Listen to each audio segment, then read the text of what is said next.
So, one of the great things about life is also can be one of the challenging things about life is that you get what you ask for, whether you want to or not.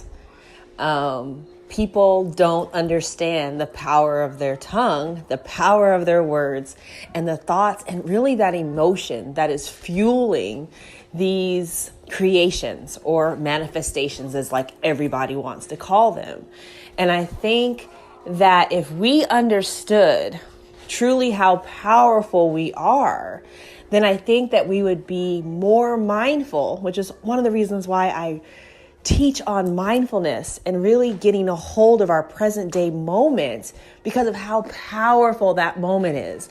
That moment is so powerful in terms of how we're using our thoughts, our feelings, and our words, and then consequently our behavior or our actions, because then that starts the stream of effects, right? It starts the stream of what we start seeing in our outer environment, right? Our inner environment starts creating our outer environment. That's why it's so important to be mindful of our inner environment. So even just today, I can give you an example of my kind of long coming manifestation. So a long time ago, like everybody I knew was getting like jury summons, like everybody I knew. And I know this may sound silly. And like I was in law school and I was doing all this advocacy work and I was going and doing mock trials and I was like winning them. Like it was fun. It was really cool. But like everyone kept saying, oh, you're never going to get a jury summons, because now that you're in law school and then when you become an attorney, no one wants that attorney in their jury, right? Because I can theoretically, I can be over there, spewing legal advice, potentially talking about other legal theories that the attorneys don't want discussed. They may not even want brought into the conversation, right? Brought into the trial. So people were telling me, these are attorneys, these are other friends, I have a friend that's a district attorney, I have a friend that's a city attorney, and they're like, yeah, our strategy usually is to get those people, out of the jury box, and we don't usually select them. But anyway, you probably won't get a jury summons. Well, I held fast to this idea that I wanted to get summoned for a jury. I've lived in Colorado, I've lived in DC, I've lived in Virginia, I've lived in like Northern California, San Francisco, and I've lived in LA quite a while. And guess what? I had never gotten a jury summons until today, right? Until today. And so I think, although it may sound like a silly example, and who knows, I might get kicked out of the selection. They might use one of their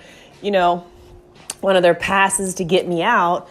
The whole point is that we are constantly creating. So whatever is like showing up right now in your present day environment are the thoughts that you have been thinking and the emotions that have fueled it. That's what people don't get. A lot of people think law of attraction and all of this is just about your thoughts. It is partly, but it's really around your emotions and your desires that are fueling it. And actually that's what's being sent out. That's really what's attracting it. And, obviously thoughts and emotions, they work together. So when people are like, oh, I'm going to think myself out, I'm going to think about, the silly memes that are going around where, I'm just going to attract X, Y, and Z. If you feel like that is not true for you, it's not going to be true for you. That's why so many people end up attracting things that they don't want, because they actually deeply inside believe it's what they're worth having, right? Like they deep down believe that that's for them, even if they mentally don't want to have that belief.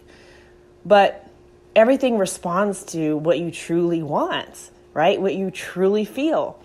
So I just think that it was interesting. I think that it was fun that, tonight or today, I finally got a jury summons, and, it actually could have come at a better time, right? But it's been a manifestation and a creation that I've been building up over time. They finally located me, because one of the things I kept saying is I move around so much.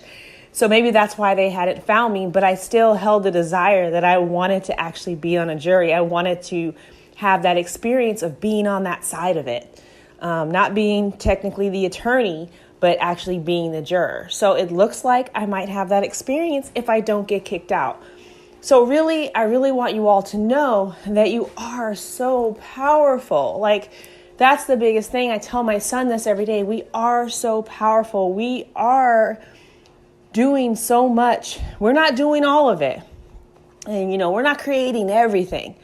But a large part of our lives is determined by how we are feeling and thinking about ourselves and about our lives. And that's why I am so passionate about having people think differently about themselves, to hold themselves in the highest light, and to truly love themselves and the life they are living right now, because we are creating right now. Our power is right now. So with that, for those of you that don't know that I have a gratitude challenge that starts on Monday, please know that it starts Monday. It is free. It is here for you. It is one of the few things that I offer that is entirely free. You don't have to pay hundreds or thousands of dollars to work with me. This is an easy way for you to shift your vibration and set the right course for 2019. If you don't think about it any other way, think about this.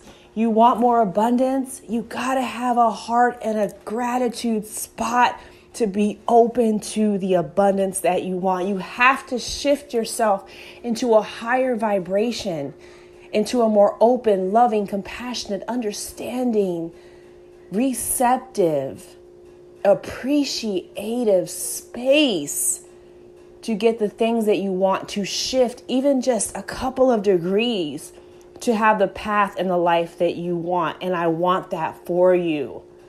I want that for you, and I want it for you now. And one of the best ways and one of the best tools that I can give you is to have an active, and not only just how much you're writing down and if you're doing it daily, but an active practice means that your heart and soul, your desire, your emotions are involved. You are lighting yourself up with this practice, or else it's just rote and it's just like anything else. It doesn't work unless you work it. So join me starting Monday, January 21st, for an amazing gratitude challenge. You will feel a shift. You will have the opportunity. Let me put it that way. You will have the opportunity to feel shifts, because again, you have to do the work. You have to apply it. But I'd love for you to join me. I'd love for you to start creating from the power position that is right now, from a grateful and abundant space. I will talk with you tomorrow.